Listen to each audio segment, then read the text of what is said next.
name is Allison Hammond, and I am a member of the Dole Institute's Student Advisory Board. Welcome to the Dole Institute of Politics, and thank you for attending today's presentation. The Dole Institute Student Advisory Board is composed of KU students committed to the work of the Dole Institute. We attend regular meetings and assist in events like this. The Dole Institute would like to hear from you. If you enjoyed today's program, please let us know by contacting us on Facebook, Twitter, or through our website email. Your attendance and feedback help shape future programming. Before we begin today, I'd like to remind you to please turn off your cell phones. After the presentation, we will have some time for audience questions and answers. If you have a question, please raise your hand, and a student worker with a microphone will come to you. Please ask just one brief question. And now, please welcome Dr. Jim Wilbanks.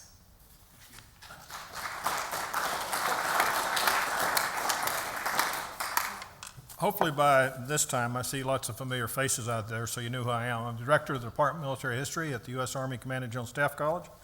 Welcome to the 7th in a series of 10 lectures on World War II. And our presenter today is Dr. Gary Bjorge, and you've all got a copy of his bio, and I'm sure you came to hear him and not me, so without further ado, please.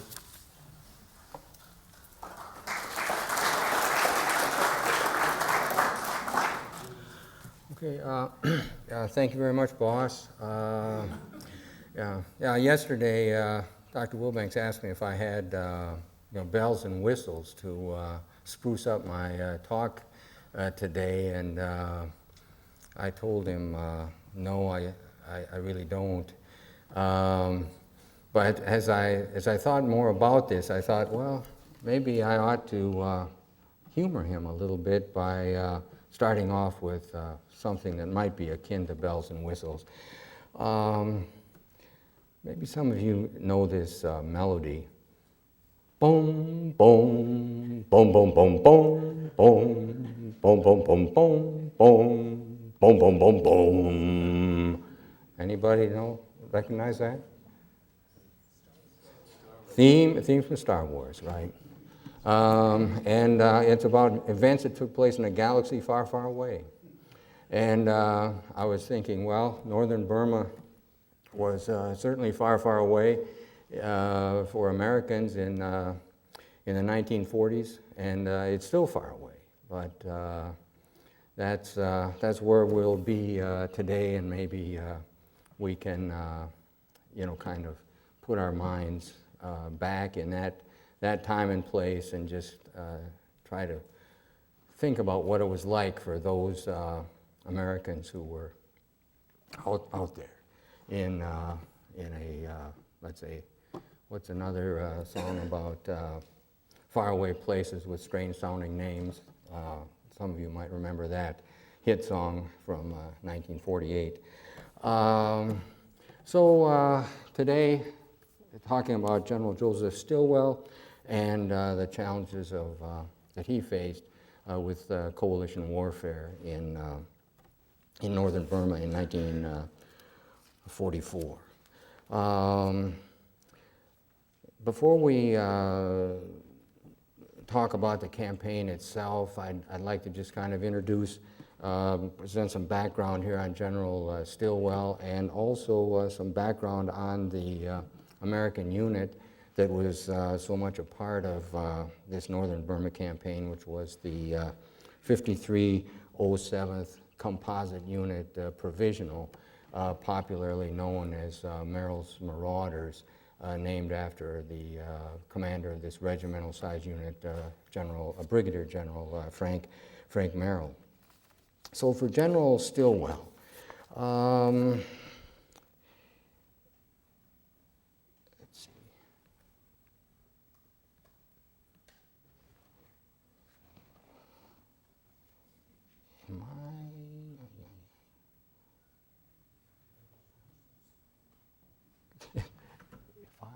John, we went through this. Okay, so okay, it's not this one. Okay, this is the one. Yeah. Okay, just advance that way. Okay, thanks. Okay, General Stilwell, born in 1883, graduated from West Point in 1904. He was on the list of people to be the commander of the African expedition that was being thought about in 1942, but he ended up being invited by General George Marshall to be the highest-ranking U.S. officer assigned to China with certain missions. And was he disappointed? Perhaps, but when Marshall asked him if he'd accept the job, he said, you know, I'll go where I'm sent. And that was kind of his philosophy of life. He had been an army attaché in China, spoke Chinese. He was very familiar with the country. So I think it was a good thing he went, because I think he did a good job of representing U.S. interests. Some argue maybe he didn't, but he went over there with several tasks. One was to supervise and control the U.S. defense aid to the Chinese. Another was to command U.S. forces in China and such Chinese forces that might be assigned to him, to act as chief of the Joint Staff for Chiang Kai-shek. Also, he was the commanding general of U.S. forces in India and Burma. And he also then, in late February, became the commander of Chinese forces that were sent into Burma to try to block a Japanese offensive into that country. So, so he had a lot of experience, let's say, with coalition issues right from the beginning. And his experience in Burma, fighting the Japanese there in the spring of '42, was not very pleasant, and he ended up the last 9 days walking through the jungle to escape into India. And when he arrived in India and held I guess maybe his first press conference, he was asked about what happened, and he said, "We got a hell of a beating. It was humiliating as hell. We ought to find out why it happened and go back." So here was the situation in Burma, April 1942. You can see the arrows, the Japanese moving north through Burma, and at the top of the arrow that's highest on the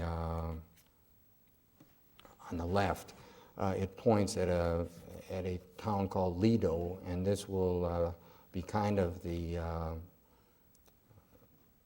logistics center for Allied efforts going back into Burma a couple years, well, 2 or 3 years later, and will be the start of what they call the Lido Road, going back into Burma. So, so Stilwell gets into India, and there are about 9,000 Chinese soldiers that got to India.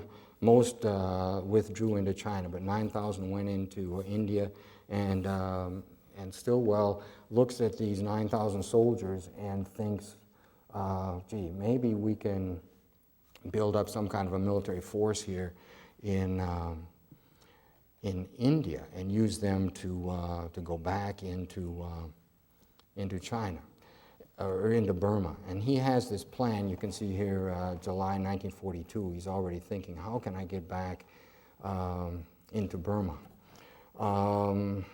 You can see the arrow from India there, one U.S. division.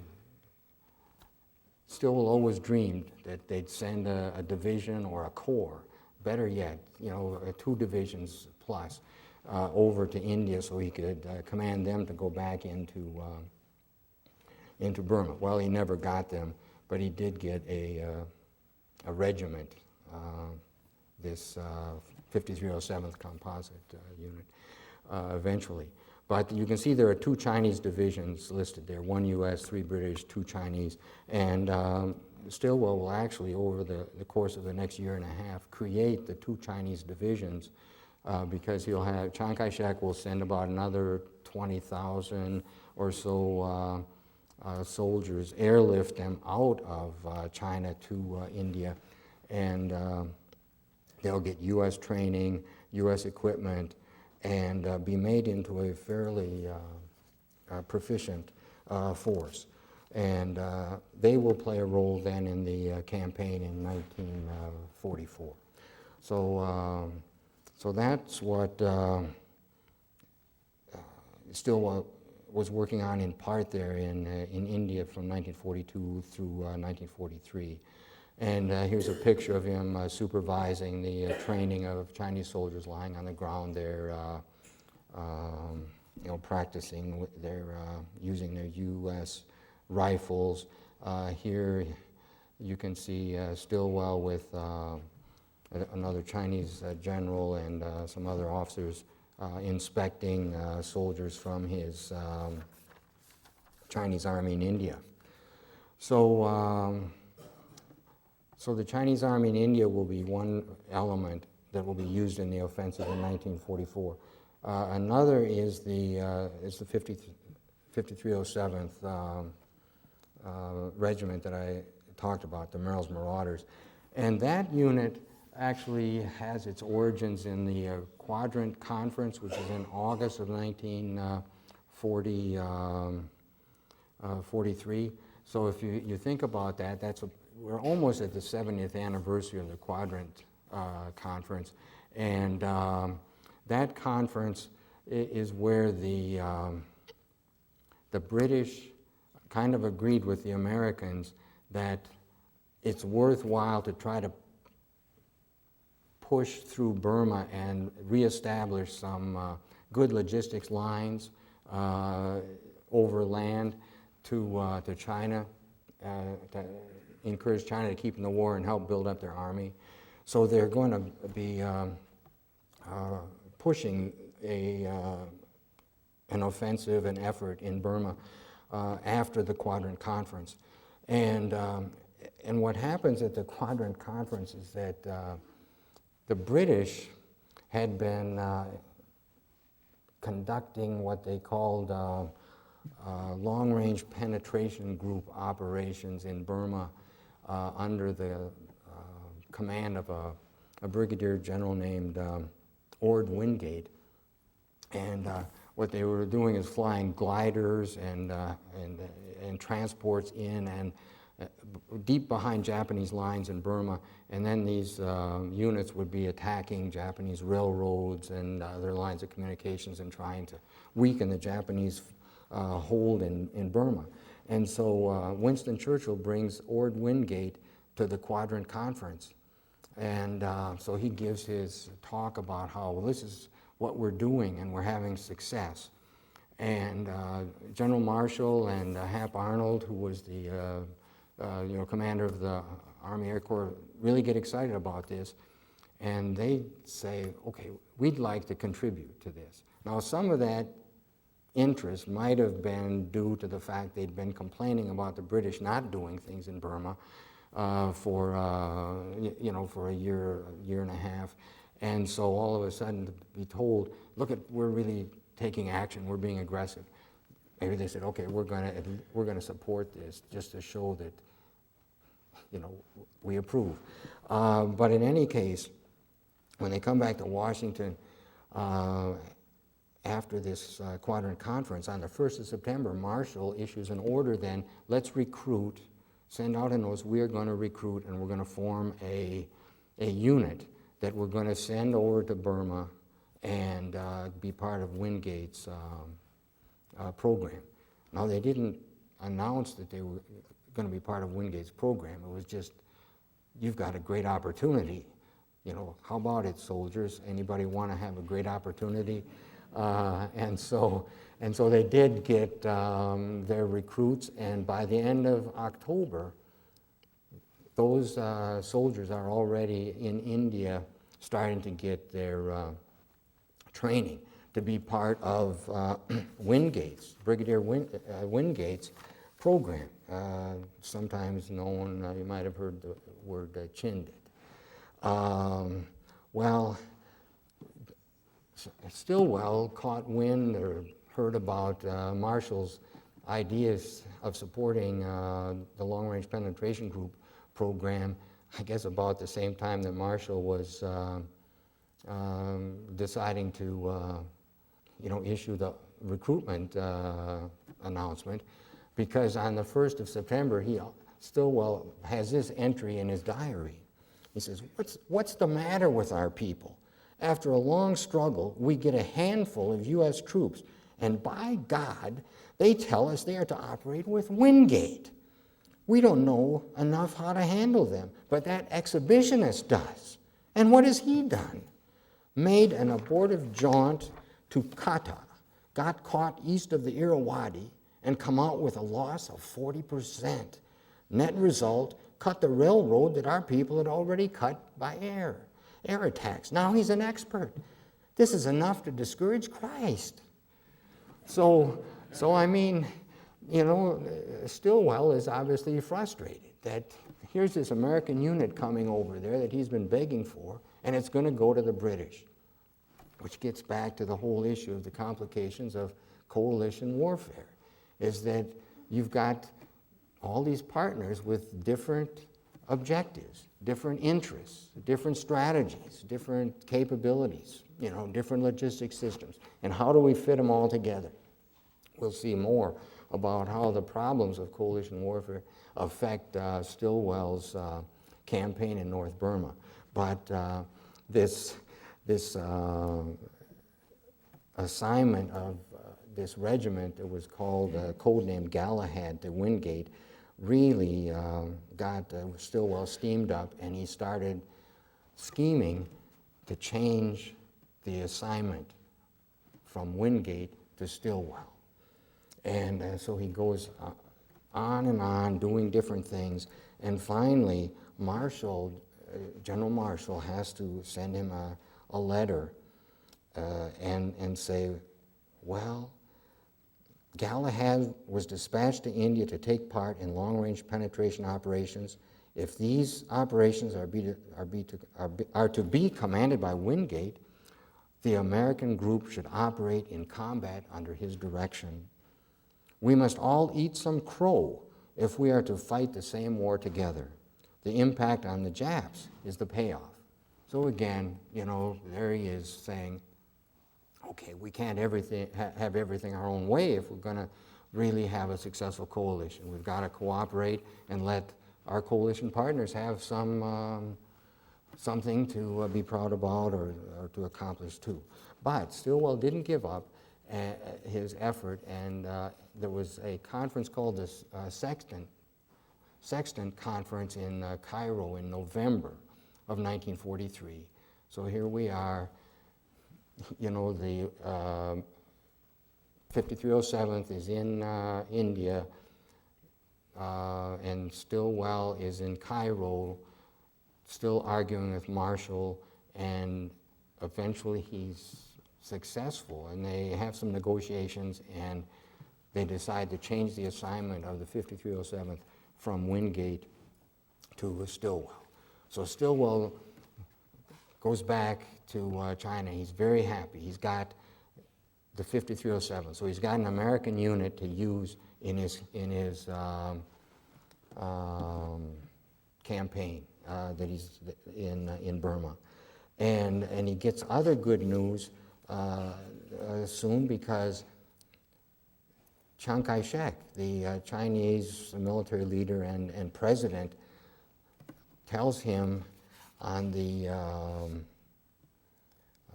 18th of December that, okay, I'm going to give you full command of that Chinese army in India, and I'm not going to work behind your back anymore and try to really control it. And so here's Stilwell on the 19th of December. He writes this in his diary.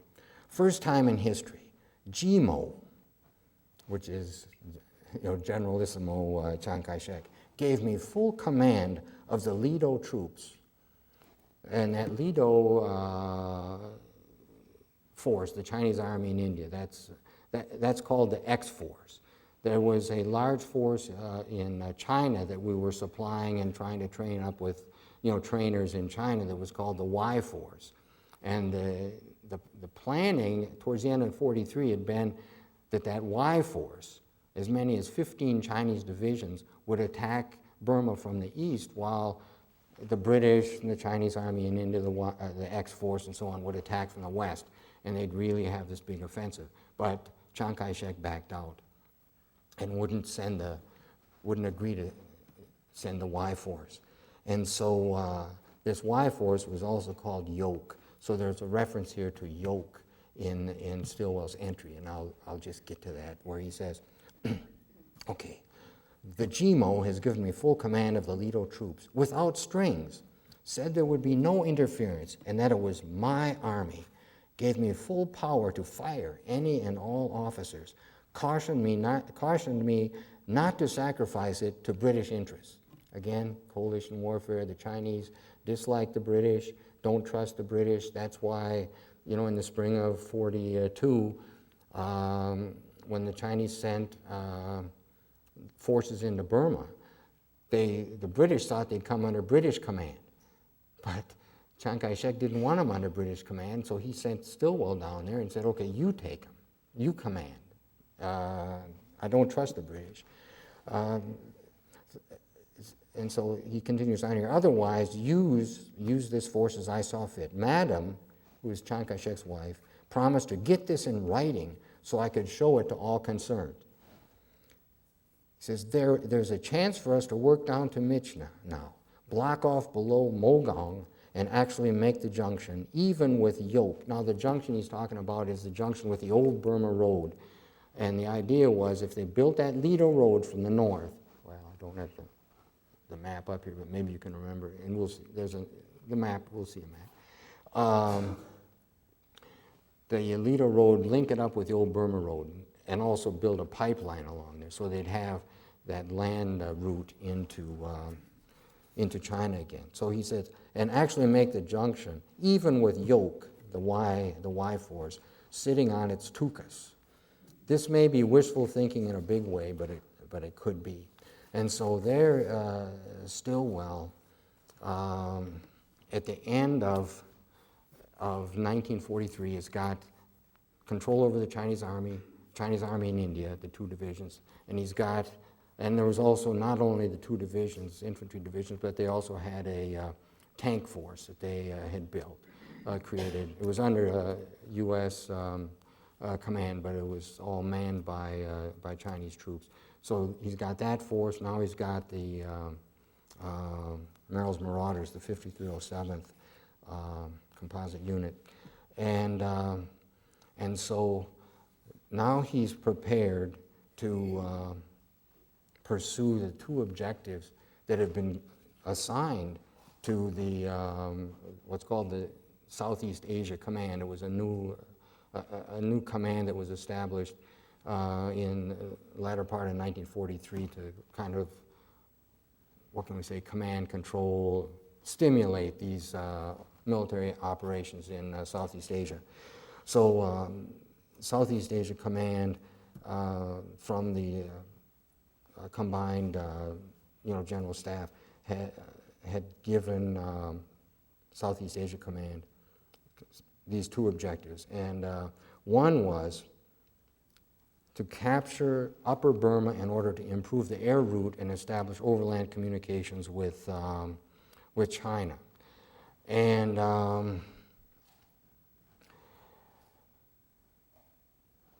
when you think about overland communication with China, of course, the big thing is to build this Lido Road. Now, here's a picture of them trying to build this road through, trackless, jungle, and off to the left there, maybe you can see there's a bulldozer that's pushing dirt off into the valley. But this is pretty tough road construction, and that's what they're doing. But in order to build a road, first you got to push the Japanese army out of the way. And that's what the offensive is designed to do. So they're going to they want to improve the air route and establish overland communication with China. The other objective, continue to build up and increase the air routes and air supplies of China and the development of air facilities with a view to keeping China in the war and increasing the war effort against China. So when we're talking about the improving the air route, this is the air route. It's called the hump, flying over the hump, which is these very high mountains, and it's very dangerous, activity. And so one of the reasons that they want to push down through northern Burma to Myitkyina is that the Japanese had an air base down there which could attack airplanes that were flying further south in this mountain range. The mountain range gets lower as you go from north to south. And so the effort is, if you get Myitkyina and take those Japanese airplanes out of there, well, then we can fly further south, and also we can bring in four-engine transports that can fly at a lower altitude and carry a lot more supplies. So that's another big reason for taking Myitkyina. We get the road link, we can push that through, and then also a big improvement here in the air issue. I don't know if any of you have read much about the flying the hump into China and so on, but there's one book called The Aluminum Trail, which may give you some sense of what this is, because there were about 700 airplanes that crashed along this route as they were trying to bring all these supplies by air into China. Not surprisingly, I guess there was an increase in things made with aluminum out there in the country by the tribal folks. But we see that happening in many places where you have a lot of metal that's left, from the war, and people will use it to do many things.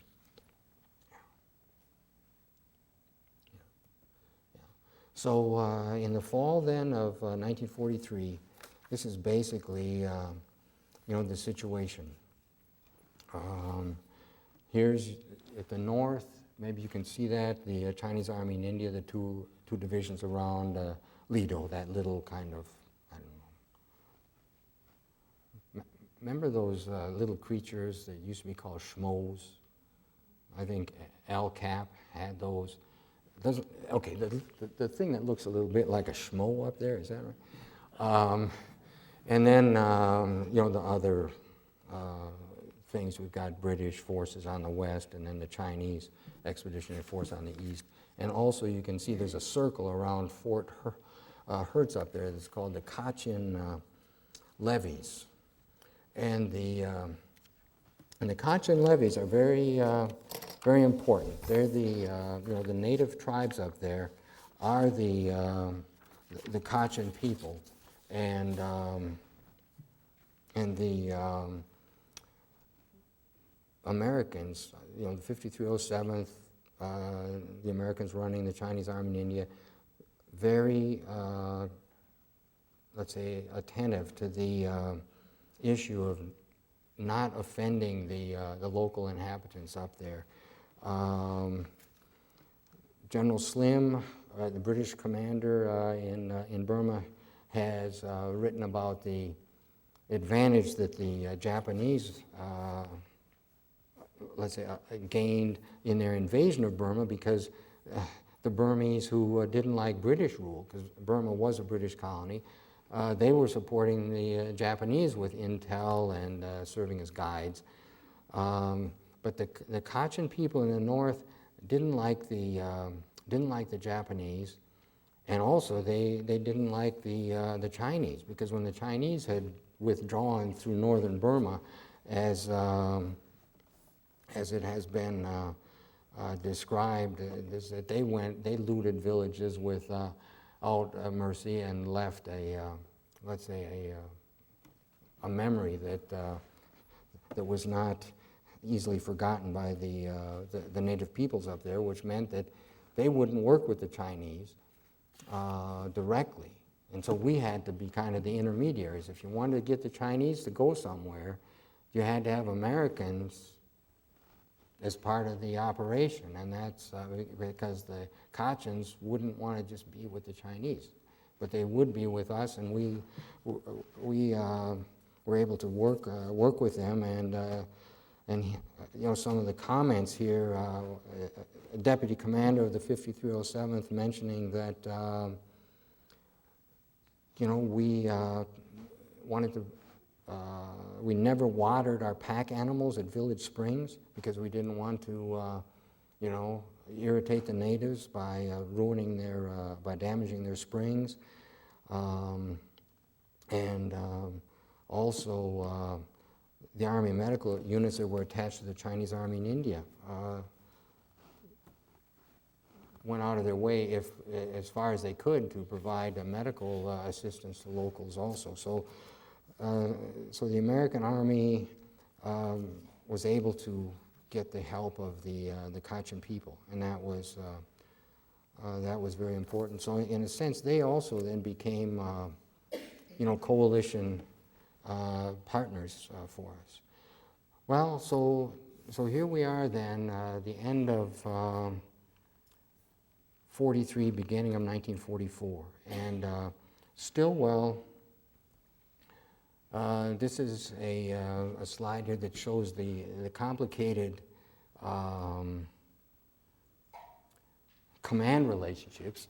You know, the top block up there, Combined Chiefs of Staff, which is U.S., British. We had our Combined Chiefs of Staff. Below that, you've got the British Chiefs of Staff, the American Joint Chiefs of Staff. On the left side, below the British, you can see a Supreme Allied Commander, Southeast Asia, Mountbatten. So he's British. His deputy over there is Stilwell. So Stilwell is the deputy within the Southeast Asia Command. Under Southeast Asia Command, then you have a block that's over the third one in on that third line from the top, commanding General North Combat Area Command. That's the Chinese Army in India and the 5307th. That's Stilwell's command. And below that, you can see there's a liaison to Chinese Army in India with a line that goes back over to Supreme Allied Commander Chinese Theater. And if you look on that right side, the Supreme Allied Commander China Theater, General Isamo Chiang Kai-shek, he's not attached by a line to the U.S.-British command structure, the Combined Chiefs of Staff. He's basically running his own theater, but his Chief of Staff of China Theater is Stilwell under him. And also under the Joint Chiefs of Staff, that second line, third line in there, or third box in, you can see Stilwell as Commanding General U.S. Army Forces, China, Burma, India. So Stilwell's got a lot of, you know, different jobs, but the job that he really pays the most attention to is the Commanding General of the North Combat Area Command, because he is going to be out there in the field most of the time with that his offensive going into Burma.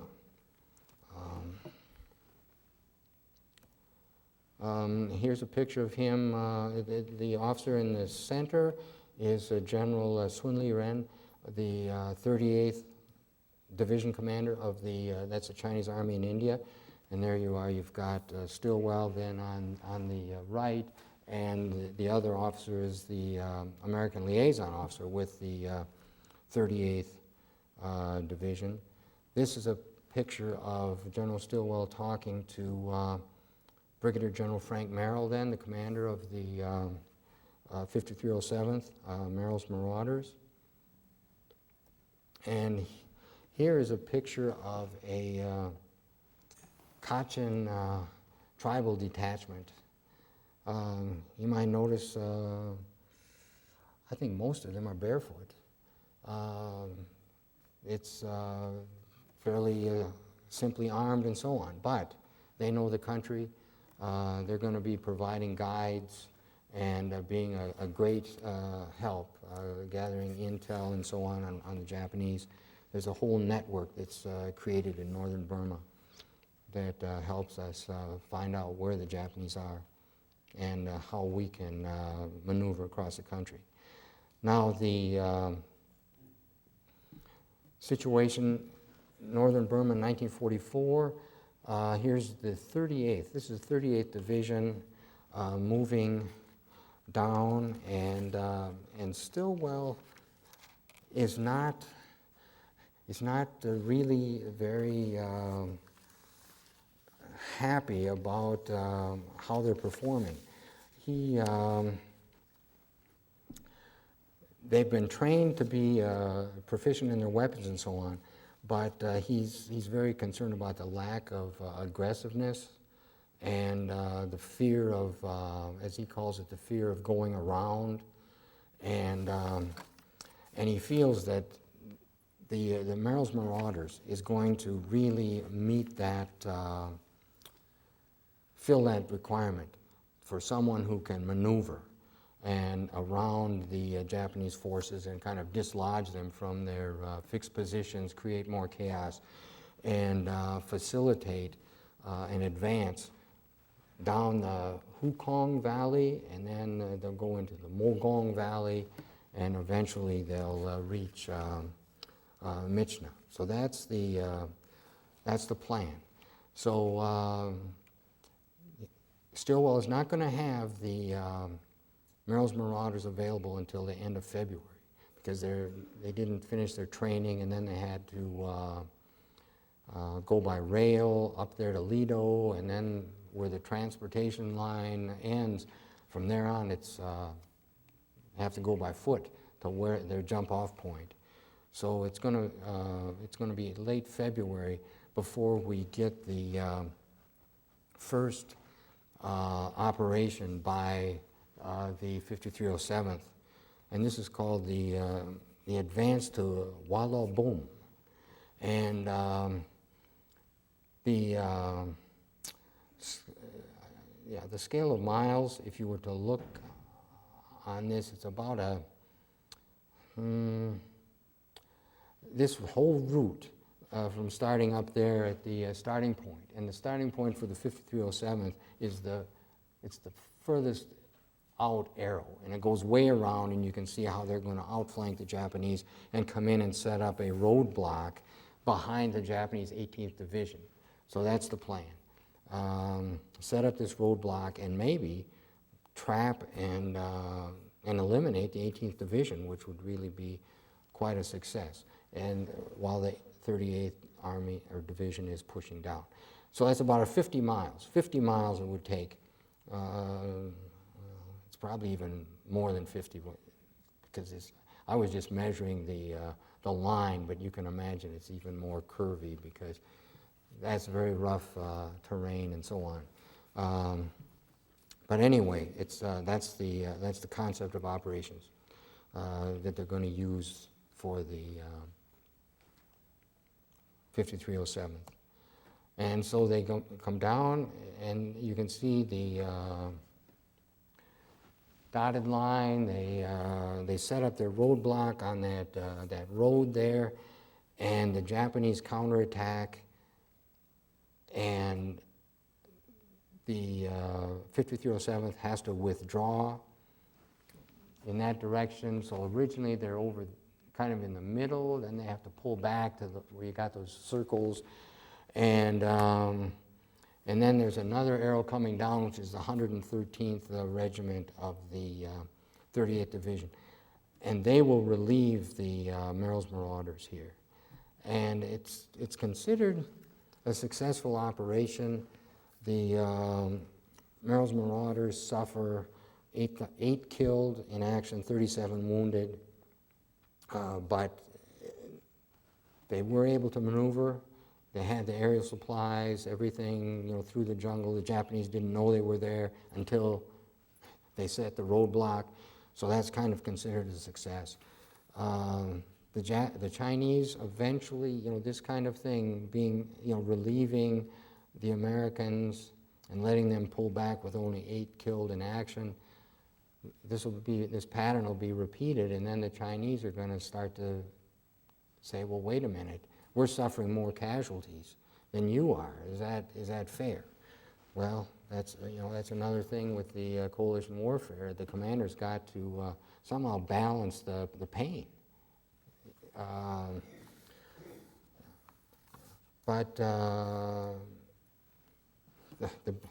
So the Merrill's Marauders are happy to see the 113th come in and relieve them, but what happened afterwards? This is another problem with the, I guess you can say, with coalition warfare. It says, unfortunately, for the 5307th, even as the Chinese were helping them fight the Japanese, they were seriously degrading the health of the unit by unintentionally contaminating the drinking water. Unknown to the 5307th, the Chinese were using the stream that the 5307th was using for drinking water as a latrine. And so you ended up with 350 cases of amoebic dysentery as a result of this. And so, okay, this, you can say, a coalition war problem, but this also, it's an issue of habits, and maybe you can say field discipline or culture, because as one of the marauders wrote later on, he said, well, one thing about the Chinese is that they always took time to boil all their drinking water. While far from boiling what they drank, many of the marauders could not even be bothered to await the action of the halazone tablets in their canteens, but would pop those tablets in their mouths like aspirin and wash them down with a pint of water dipped out of a trail-side stream. Well, what effect are you producing there? Yeah, obviously, dysentery and some other things. So, so the first operation then, March, they're pushing down the Hukong Valley. Second operation is going to be another deep penetration. And I just put this slide up here when you're talking about the Chinese cooking. This is a pretty big wok, and they're a pretty simple operation too there. But here's the second Merrill's Marauders operation, and you can see this is a much deeper penetration, and there are actually two lines where they have divided the forces. So you got one battalion is going to make a short encirclement or penetration, and two will go deeper. And so there's going to be 2 roadblocks, and the Chinese are supposed to be pushing down and making the link-ups and destroying the Japanese in between. Well, it doesn't work out well. The Chinese advance is quite slow. The Japanese will respond to both of these roadblocks very rapidly, and you can see this lower deep maneuver. You can see that you've kind of set yourself up for a Japanese counterattack on your route of withdrawal, and so the commanders there on the ground, they realize, oh, the Japanese they're gonna cut us off unless we abandon our position here and start to withdraw. So they start to go back up that path, and about where that curving line goes in, and you can see there's a white line that kind of goes into the dark color, and there's a little town in there, or a village, and there's a race to get to that. And and with the 5307 forces that are withdrawing get there in time to set up a block, and the Japanese can't cut them off. But around this same period of time, Intel has picked up some Japanese map that shows an intention to actually continue up this same route that the Merrill's Marauders were on and try to encircle the 22nd, the Chinese 22nd Division that was coming down. And so Merrill's Marauders is ordered to stop and block them. And they're not prepared to fight positional defensive battle. They're just very lightly armed infantry, and it ends up a very serious fighting here at an area that's called Mpumga. Mpumga is, you can't read it on the map, but it's about halfway up where this curve, this line goes up like this and then goes like that. So Mpumga is up almost where that line starts to curve off again like that. And so you've got one battalion that is on this hilltop, and they were trying to have a blocking position so the Japanese couldn't get further north to an airfield that they had set up to evacuate wounded. And then the Japanese cut off that battalion that's on this hilltop, and it's surrounded for about 9 days. Very bad conditions. And I'll mention later that they're saved basically by a Japanese American who is assigned to that unit.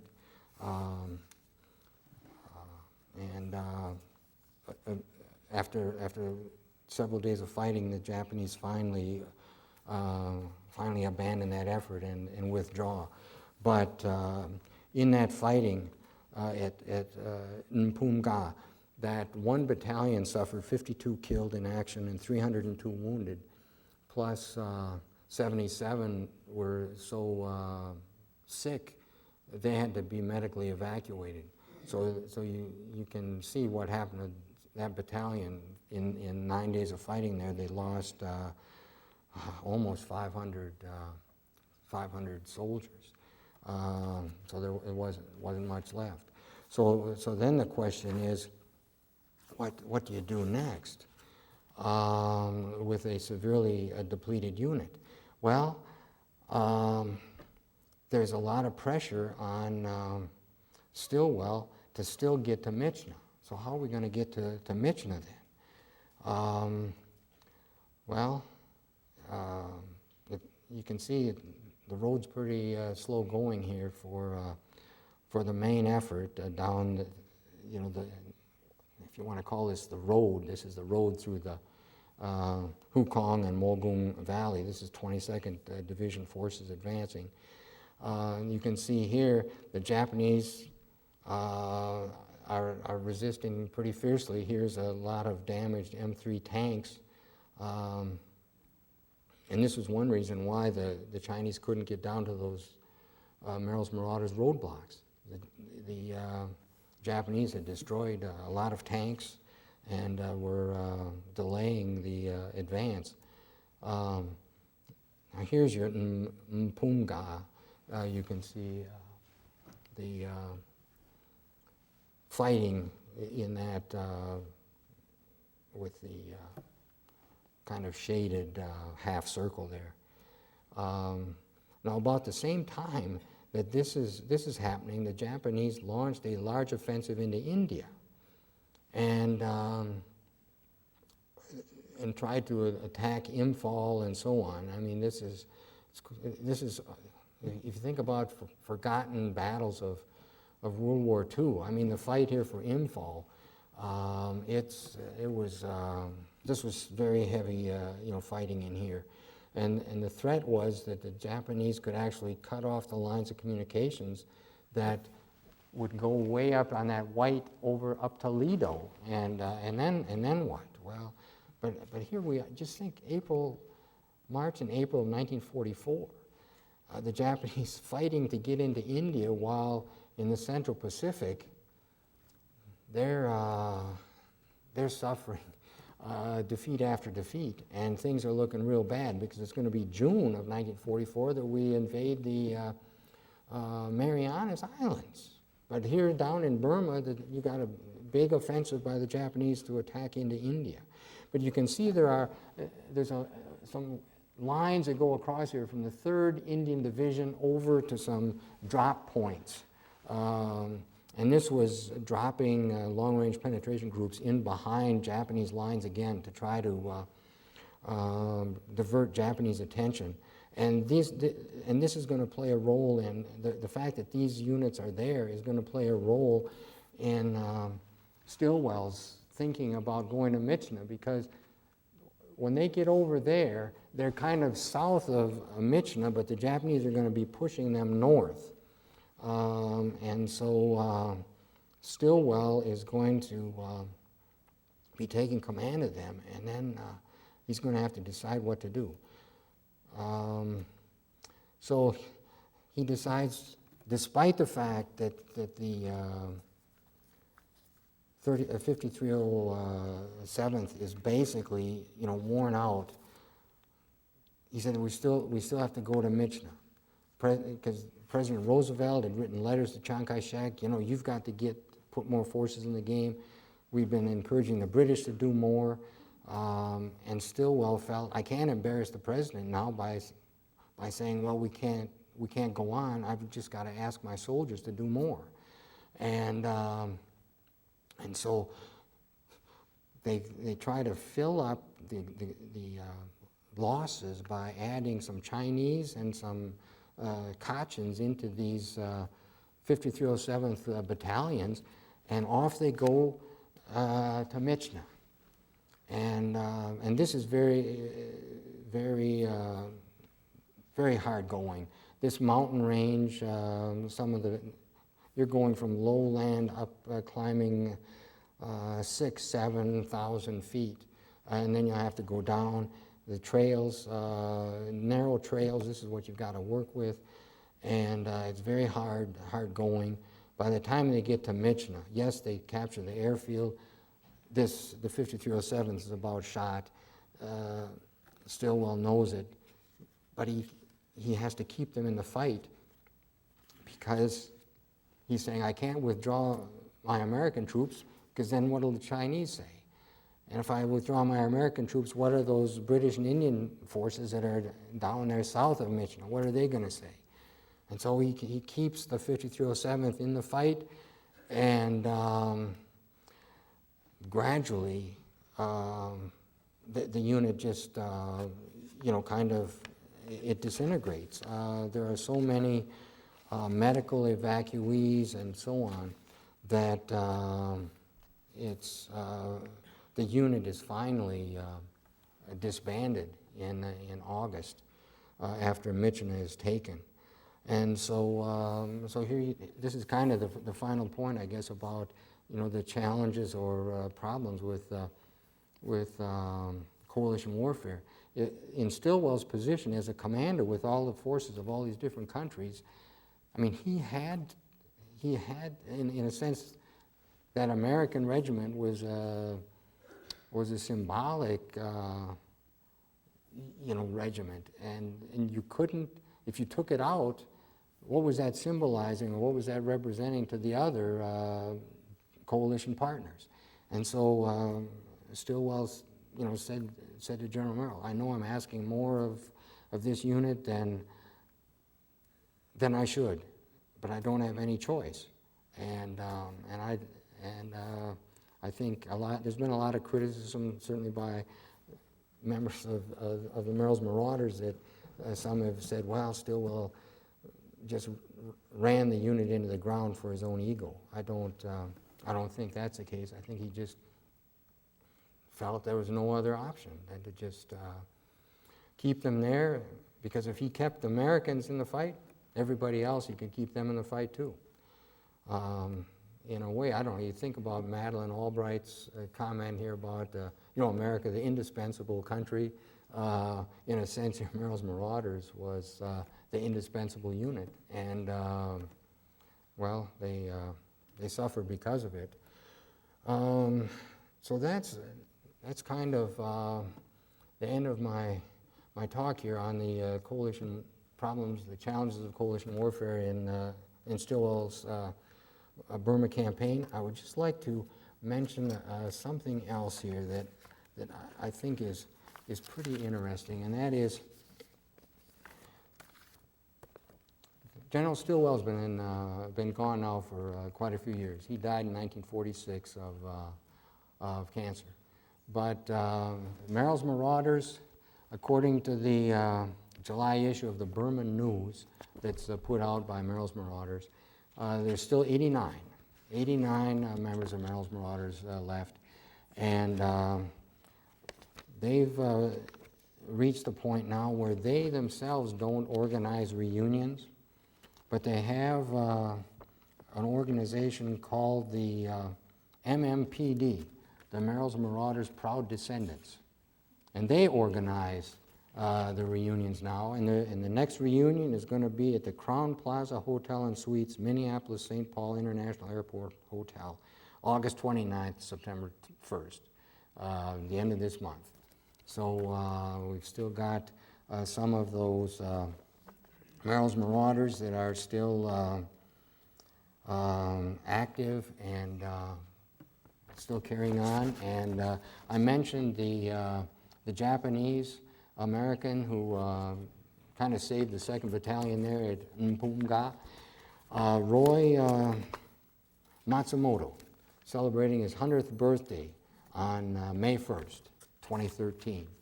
And, you know, you think about different things here.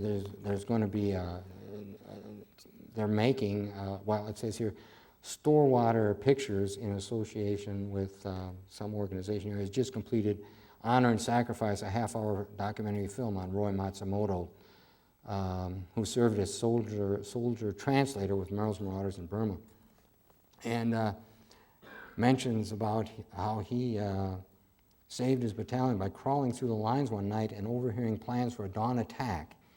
And it says he personally turned the subsequent battle by exposing himself to fire and ordering the Japanese to charge the American guns. So that's Roy Matsumoto, who born in Los Angeles, educated in Japanese in his family's ancestral home, Hiroshima. So there's another kind of amazing thing too. So thank you for your attention, and if you have any questions, please. I would love to have heard some numbers. You never mentioned, I mean, how many were in Merrill's Marauders? How many were in our army in Burma or in India? Was it small? Was it great big numbers? What were the numbers? Yeah. Okay. Yeah, Merrill's Marauders, regiment size, around 2,900 officers and enlisted, and that was it. And they went through almost all of them. By the time the unit was disbanded, there were like 200 present for duty in Myitkyina. Yeah, and that's the only, well, and then we had some American trainers with Chinese Army in India and logistics of people and medical support and stuff. Yeah, but it's pretty small in number. What was preventing Stilwell to say to Roosevelt, we don't have the forces to do what you're asking us to do. I'm going to do it because I'm upholding your prestige with the Allies, but we really don't have the forces necessary to do what you're asking us to do. It sounds like he's the kind of guy that says yes, sir, when he's asked to do something, and he expected that to go down the chain, and nothing went back up the chain, or not enough. Well, okay, so I mean, is your point that he should have just said it can't be done and not done it? Since that was pretty much the outcome, yes. Well, I mean, he did capture, Michna, and eventually the road then is pushed down, and they create the link with the Leda Road to the old Burma Road. Eventually they'll change that name, I guess, to the Stilwell Road. But you can, I mean, to me, I mean, and this is something that's debated at these big conferences. What should our strategy be? Where should our main effort be? Where are we going to get the biggest payoff for using our resources? And there's questions about how much effort should be put into Burma. I mean, the British were saying, some proposals, there were proposals for amphibious landings on the west coast of Burma. The British said, how many landing craft do the Allies have? Let's put them in the Mediterranean. That's where operations would be conducted. I mean, in a sense, the Central Pacific campaign from it began really at the end of 1943. You can say November 1943, the attack at Tarawa in the Gilberts. 1943, November 1943. Now that's just about the time that Stilwell is already starting his push with that 38th Division down the Hukong Valley. Nobody knew how successful the Central Pacific campaign was going to be. There's even questions when we get into 44, summer of 44, is the plan to use the Marianas as B-29 bases to bomb Japan directly, is that going to be so decisive that we don't even have to think about China anymore? That we're going to defeat Japan just with the Central Pacific campaign? Some people are arguing that, and maybe that's the way it turned out. I mean, the Central Pacific campaign was so decisive that maybe we didn't even need the China-Burma-India theater. Maybe we didn't need MacArthur's Southwest Pacific theater even. Did we need the Philippines to defeat Japan? Not really. So, I mean, there's a lot of decisions that are, they address the issue of allocation of resources, and you say, well, what's worth doing? And I guess that's kind of your question here. Was that last push to Michna, was it worth doing? Stilwell had orders to try to get Michna before the rainy season started. The rainy season was going to start in July. So there he is. He asked those people. He asked the Merrill's Marauders to do a lot. And you're saying, well, was it because he didn't want to disappoint the president? Yeah. Why didn't he demand enough forces so that we wouldn't have to take a disproportionate, U.S. forces wouldn't have to take a disproportionately heavy losses in order to keep the Allies in the fight? Well, that's a decision. I mean, he wasn't going to get more forces. I mean, that's it. I mean, it was just kind of a stroke of fortune or luck that he even got, one regiment, the 2,950 soldiers that he got with Merrill's Marauders. That was just kind of an accident.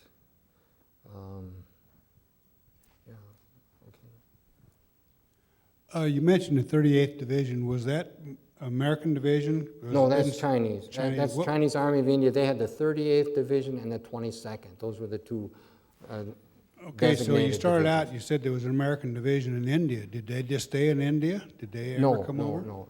I on that slide, that was Stilwell's plan.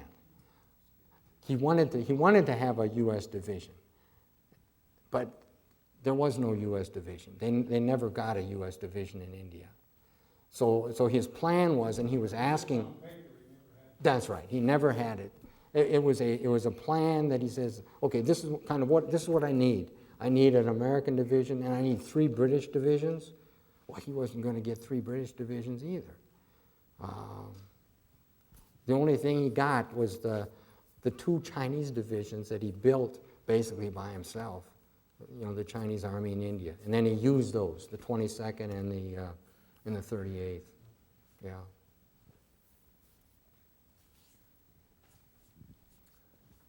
Thank you. Thank you.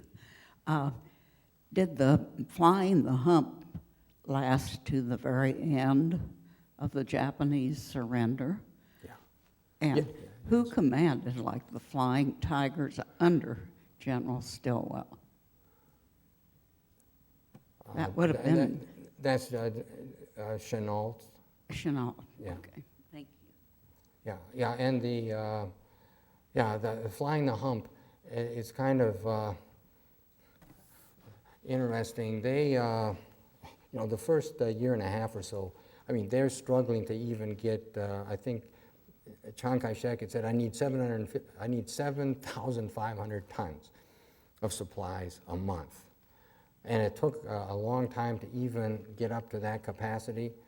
But once they took Michna and had eliminated the Japanese air threat, and could bring in the 4-engine transports and fly them at a lower altitude into China, they were getting up over 50,000 tons a month, and so you end up, I think, 650,000 tons of supplies are flown into China, and 60% of that is in 1945. Now, these were confined American pilots within some Chinese, or just strictly American? Strictly American operation, yeah. I mean, they did have Chinese also flying, and they were trying to build up a Chinese Air Force, a Chinese capability, transport capability. So we were training Chinese pilots, giving the Chinese transports, and they were flying too, yeah. What was the Japanese strength in Burma?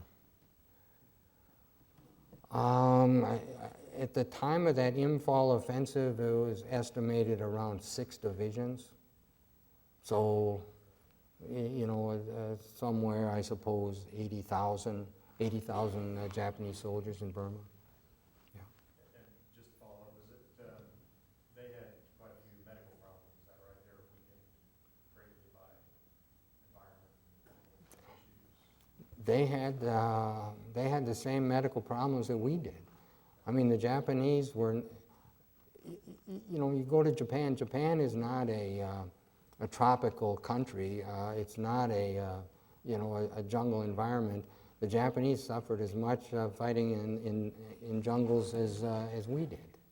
Yeah, and I don't think they had as good a medical, treatment or structure as we did. So I think they suffered more.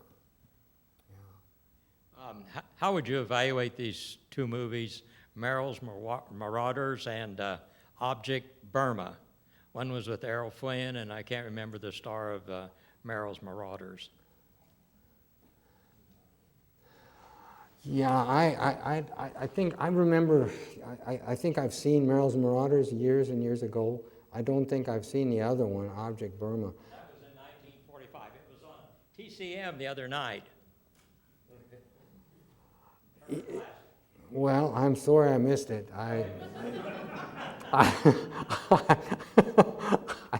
I guess, yeah, we could have shown that today too. But one thing about the Merrill's Marauders movie is earlier this year I went to a conference. I was talking to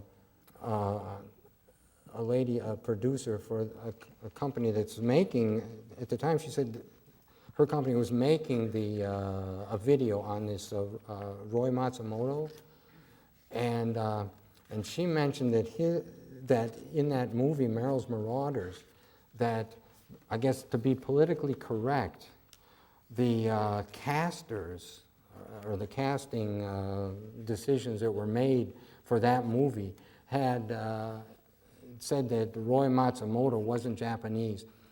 that there was a Filipino who could speak Japanese, and and he was, so that they had like a Filipino, taking Roy Matsumoto's place, which I guess is more Hollywood fiddling with history, but we're well accustomed to that, right? I don't think we have any more questions. No? So I'd like to thank you, Gary, for your presentation. Oh,